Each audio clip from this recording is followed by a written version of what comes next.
umuri dunya waddin. Wassalatu wassalamu ala asrofil anbiya'i wal mursalin wa ala alihi wa sahbihi ajma'in, amma ba'd.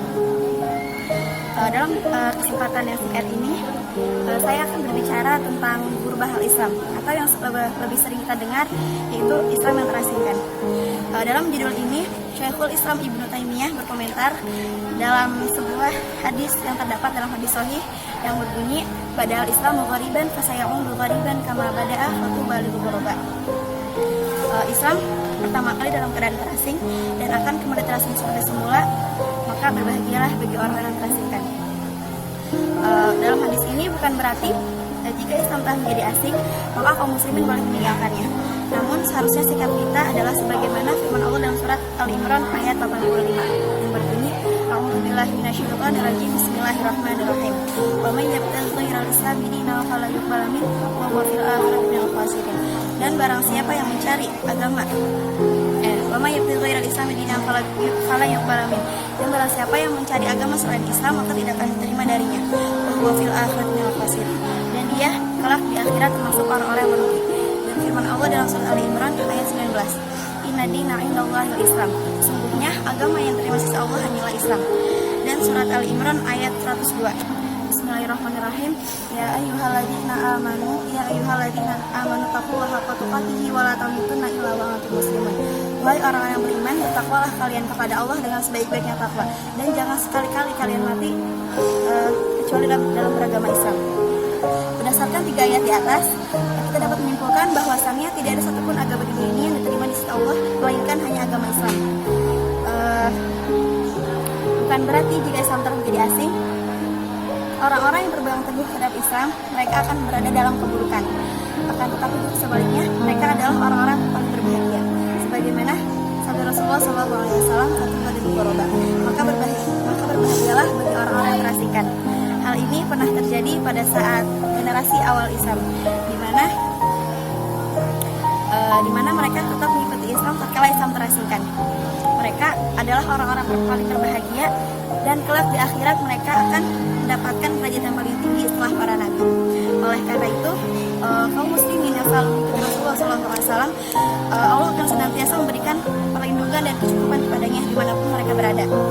Berdasarkan hal ini, orang-orang kaum muslimin yang tetap berpegang teguh terhadap Islam di negeri-negeri kaum kafir, mereka akan mendapatkan kebahagiaan tatkala mereka berpegang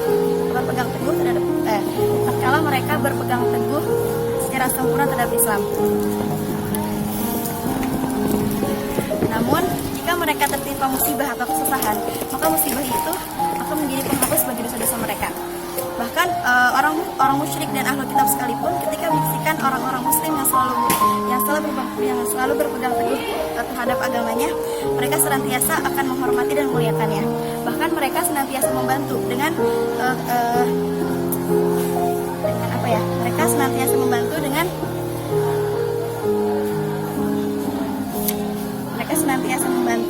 tindakan-tindakan yang menjadi penyebab kemenangan Islam. Nah, begitulah kondisi kaum muslim dan kondisi mereka di sepanjang zaman.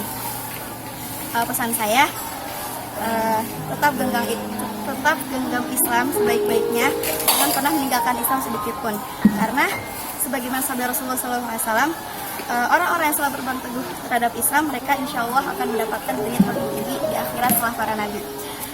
Mohon maaf, sekian dari saya. Kurang lebihnya mohon maaf. Kesalahan murni datang dari saya, dan kebenaran semata-mata dari Allah Subhanahu wa Ta'ala. Unzur maqala wa la tanzur man qala. Lihatlah apa yang dikatakan, jangan melihat siapa yang mengatakan. Billahi taufiq wal hidayah. Wassalamualaikum warahmatullahi wabarakatuh. Assalamualaikum. Salam.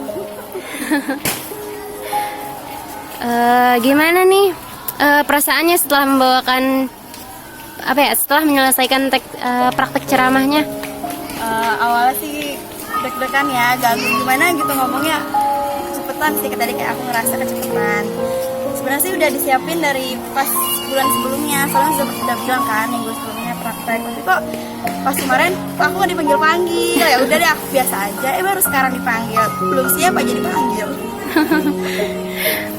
Tapi alhamdulillah ya, tadi lumayan lancar. Ya, alhamdulillah. Tadi temanya tentang apa nih? Tentang Ghurabah al-Islam. disentrasikan. Masya Allah. Inspirasinya dari mana tuh? Inspirasinya ya awalnya sih bingung apa ya, aku nemu buku nih, ih, bagus nih kayaknya buat ceramah, yaudah deh aku minjem aja. Masya Allah. Ya udah deh. Oh iya, ada pesan lagi nggak buat kaum muslimin di luar sana? Pesan Ana untuk kaum muslimin, kan zaman sekarang tuh banyak ya orang yang udah meninggalkan Islam, udah mulai kebukaan lah, berani terang-terangan bahkan menghina Islam. Pesan Ana untuk kaum muslimin, tetap berpegang teguh terhadap Islam dimanapun kalian berada, jangan sekali-kali tinggalkan Islam, karena yang ntar juga kalian yang rugi gitu maksudnya. Karena juga bentar lagi khilafah tegak ya, insya Allah kita akan kembali seperti pada zaman Rasulullah. Pokoknya Islam itu agama yang tidak menggunakan kekerasan, pokoknya Islam itu damai, gak seperti yang orang-orang pikirkan di luar sana Islam itu radikal, teroris ini. Pokoknya ya gitulah, jangan tinggalkan Islam dimana kalian berada. Insya Allah kalau kita bersama Rasul ntar di surga, dan sesuai sabda Rasul kita akan menjadi orang-orang berbahagia di dunia dan akhirat, dan akan mendapatkan derajat yang tinggi di akhirat setelah para nabi. Sekian dari saya. Assalamualaikum warahmatullahi wabarakatuh. Waalaikumsalam warahmatullahi wabarakatuh. Assalamualaikum warahmatullahi wabarakatuh. Innal hamdalillah nahmaduhu wa nasta'inuhu wa nastaghfiruh wa na'udzu billahi min syururi anfusina wa min sayyiati a'malina. May yahdihillahu fala mudilla lahu wa may yudlil fala hadiya lahu. Asyhadu an la ilaha illallah wa asyhadu anna Muhammadan abduhu wa rasuluhu la nabiyya wa la rasula ba'du. Amma ba'd. Berdirinya di sini ingin menyampaikan sebuah hadis Rasulullah yang berbunyi, kun fit dunya ka'annaka gharibun, kun fit dunya ka'annaka gharibun au abiri sabilin, yang artinya bersikaplah engkau di dunia ini seolah-olah engkau bagaikan pengembara. Nah, di sini Rasulullah Shallallahu Alaihi Wasallam menyuruh kita untuk bersikap layaknya pengembara, karena memang dunia ini hanyalah sementara. Jadi tempat persinggahan sementara kita. Maka secara tidak langsung Rasulullah menyuruh kita agar Rasulullah mengingatkan pada kita semua bahwa kehidupan di dunia ini hanyalah sementara, dan masih ada kehidupan lain, yaitu di akhirat kelak. Maka di dunia pula kita harus menyiapkan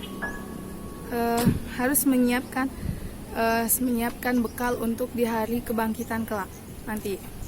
Apa sih seperti apakah kita harus menyiapkan bekal untuk di akhirat nanti? Ya misalkan kayak kita itu berbuat amal soleh, ataupun dengan melakukan perintah Allah Subhanahu wa taala, itu bisa menjadikan bekal bagi kita di akhirat kelak. Jadi kita seorang muslim tidak boleh terlena oleh kehidupan di dunia, karena dunia ini hanyalah sementara, dan yang paling kekal hanyalah di akhirat kelak. Mungkin cukup sekian dari Ana. Kekurangan datangnya dari Ana sendiri, dan kesalahan datangnya dari Ana sendiri. Kelebihan dan kebenaran datangnya hanyalah dari Allah Subhanahu wa taala. Cukup sekian. Wabillahi taufiq wal hidayah. Wassalamualaikum warahmatullahi wabarakatuh.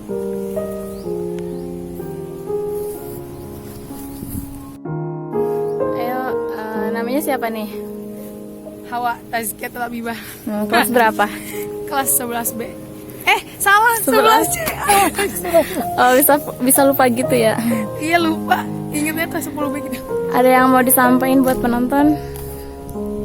Ya, semoga apa yang tadi Hawa sampaikan bisa bermanfaat, dan maaf kalau misalkan bebelit ngomongnya. Oke, makasih. Dadah.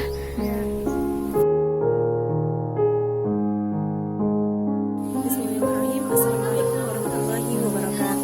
Alhamdulillah, nahmaduhu wa nasta'inuhu wa nastaghfiruh wa na'udzu billahi min syururi anfusina wa min sayyiati a'malina. May yahdihillahu fala mudilla lahu wa may yudlil fala hadiya lahu. Asyhadu an la ilaha illallah wa asyhadu anna Muhammadan abduhu wa rasuluh la nabiyya wa la rasula ba'da. Amma ba'du. salawat dan salam tak lupa kita curahkan kepada junjungan kita Nabi Aina wa Syafi'ina wa Maulana Muhammad sallallahu alaihi wasallam yang telah membawa kita dari zaman kegelapan hingga saat ini. Dari hadis yang dilewatkan oleh Durrah binti Abil Hadin radhiyallahu anha, qalat qultu ya Rasulullah man khairun nasi qala atqaw min rabbi azza wa jalla wa usallu min rahimi wa amaruhum bil ma'rufi wa anhahum 'anil munkar. Durrah bertanya kepada Rasulullah, ya Rasulullah, wahai Rasulullah, man khairun nasi, siapakah sebaik-baiknya manusia? Qala, kemudian Rasulullah jawab, atqaw min rabbi azza wa jalla, orang yang paling takwa kepada Allah azza wa jalla. Nah, takwa itu apa sih? Terkadang kita suka ngomong takwa, tapi kita nggak tahu apa itu arti takwa. Menurut Imam Ahmad, takwa itu taat kepada Allah yang Maha Jalal. Taat kepada Allah yang Maha Jalal. Sudah jelaskan taat. Ketika taat berarti menaati perintahnya dan menjauhi larangannya. Contoh, ketika kita melakukan kemaksiatan, terus kita tahu kalau kemaksiatan itu adalah perbuatan yang tidak Allah ridhoi.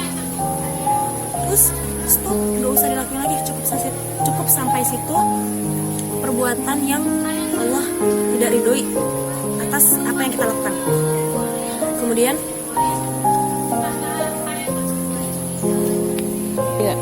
Kemudian berperilaku berdasarkan Al-Quran.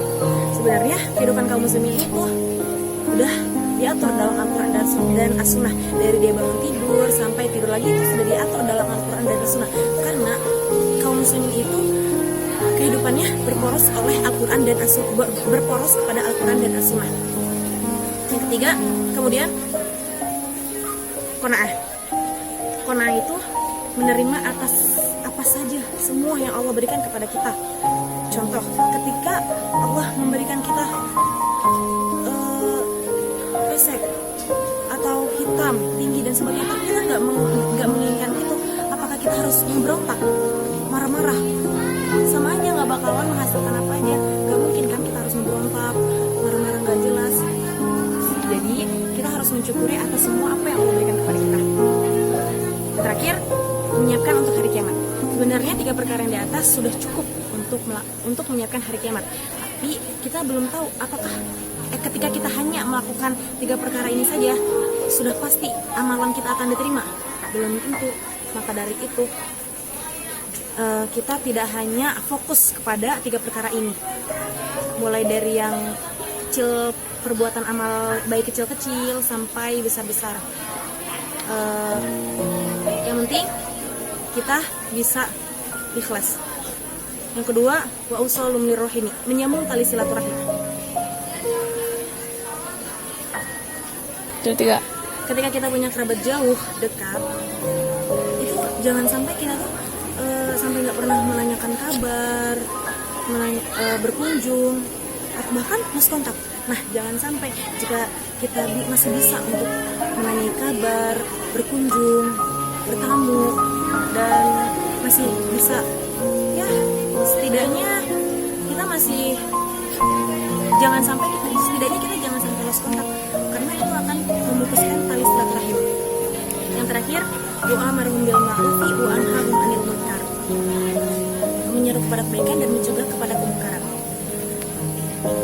Ketika kita melihat kemaksiatan, maka kita harus menyeru kepada kebaikan, bahwa apa yang dia lakukan itu adalah kemaksiatan.